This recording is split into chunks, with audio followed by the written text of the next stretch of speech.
Hey, my guys, what's up? The match today has gone. Sure, the match came, it happened, and it has been executed. Even if I don't like the outcome of what I saw, a win is a win. Even if you score a hat trick with your bum bum, a win is a win.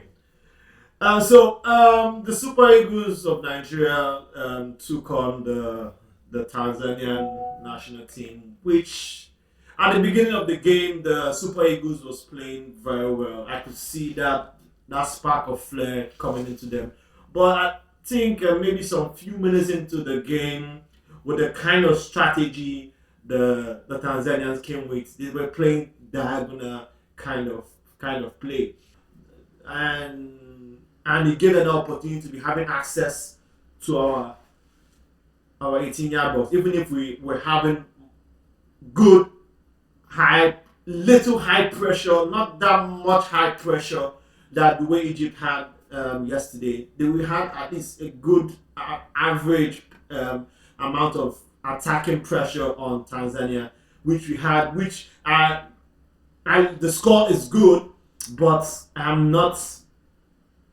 appeased or I'm not happy with the score because in the first half we were supposed to be at least 4-0 advantage against Tanzania, which did not occur.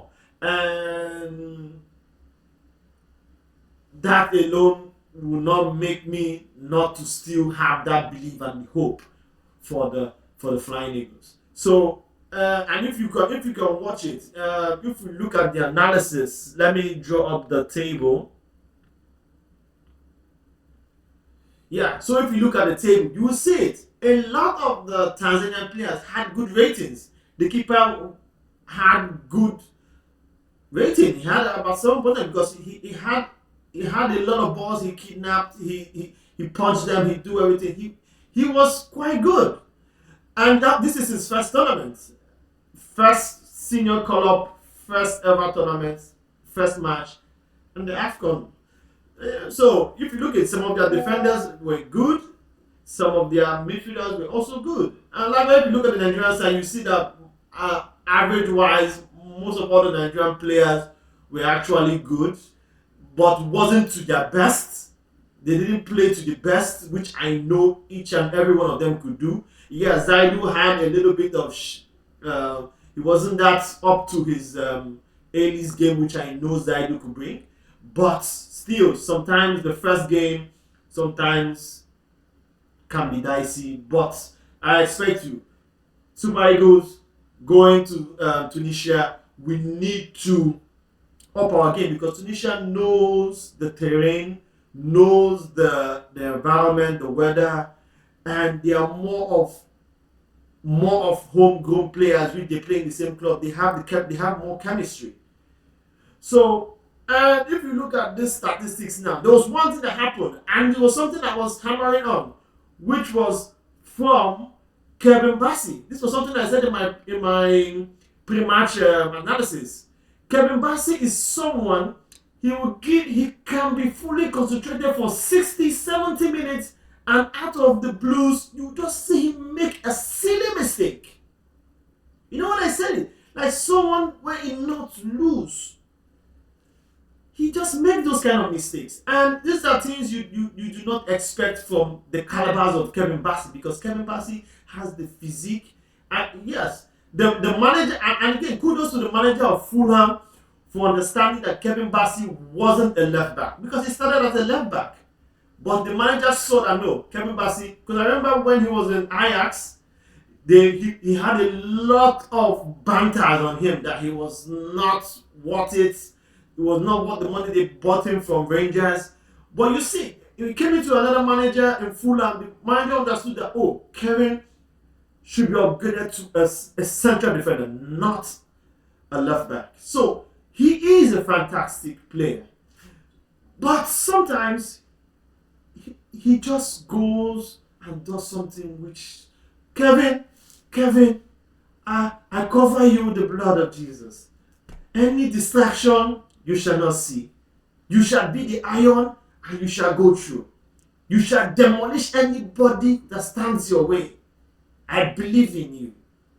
So, and also again, if you watch, Chukwueze was not quite much in his game, because now he's not known for playing more into the midfield. He likes to play more running into the flank and try to give a diagonal pass or square the ball in or cut in again with the defenders and try to either give a diagonal pass or that. So if you watch, it wasn't that way. So let's take this. So basically, you can look at it, and the way we saw on the table of the players, you could see the formation they were using. You could see the angle in which all the stuffs were coming and in which they were going. You could see at the beginning point, the lapses we had was Chukwueze. He missed a lot of chances in the first half, and in the second half, he missed a lot of chances.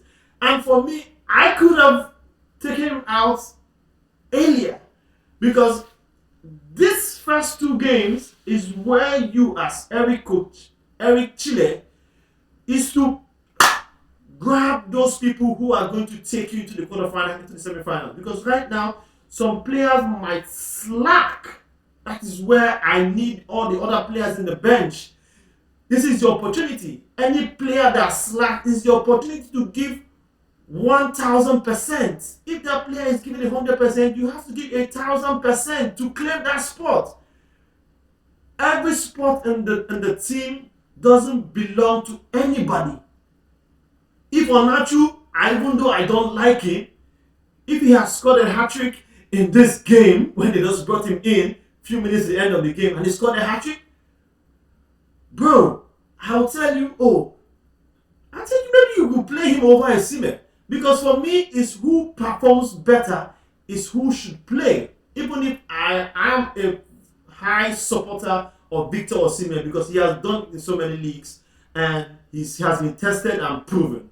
But still, I believe in who performs better, who is ready to bleed blood for the team, is who should start. Because those are the things that will give us that upper psyche upliftment. That's going to upgrade our mentality. Take us to that point where we believe that yes, we are untouchable. We can do anything. We can move mountains. Once we can get our boys' mentality in that way, it makes us understand, look, we are giants of Africa. Even if it's not being shown right now due to our predicament, but we still are the giants of Africa. So, Super Eagles, like Flavor said it, the eagle has landed. And as the eagle has landed, everybody should come out. Because now, boys, there are a lot of children, a lot of parents, a lot of mothers who are sitting on their TVs, praying, some crying. When you make mistake or when you score, they jubilate. These people need you, because the country is not in a perfect state right now. And because the country is not in a perfect state, this opportunity is a way for you to bring smile into the people of Nigeria. So I want you guys to go to Tunisia and show them Shege Banza, like the Hausa man will say it. Go there and show them Shege. We always say Nigeria know they carry last, and let them feel the wrath of the Nigerian Super Eagles. Show them Pepe. If na Bulala, use Bulala, knock them. Let them know we are not their mates. Even if we are sliding down based on technical issues in the NFA, the NFF, and the sports ministry, we should not use that. We should use this opportunity to put smile on the faces of Nigeria. Super Eagles, Coach and Chile, remember Once you are leaving your hotel room, I want you guys to always be say this. Say this affirmation. We are going to win the African Cup of Nations 2025. Say it 3 times as you're leaving your hotel rooms for training, for match, as you're coming back before you put your head on your pillow, on your bed, on your mattress to sleep. You also say this. Draw the law of attraction into the team, because you, Eric Chile, you are like the spiritual father of the Super Eagles. You are the boss. You are the gaffer. You, once your spirit is aligned in the perfect way, your team will follow you. Because I could see these boys, they now believe in you. They are showing it. Now it's not for you now to make them know that you are ready to bleed blood for them also. So, Super Eagles, the eagle has landed.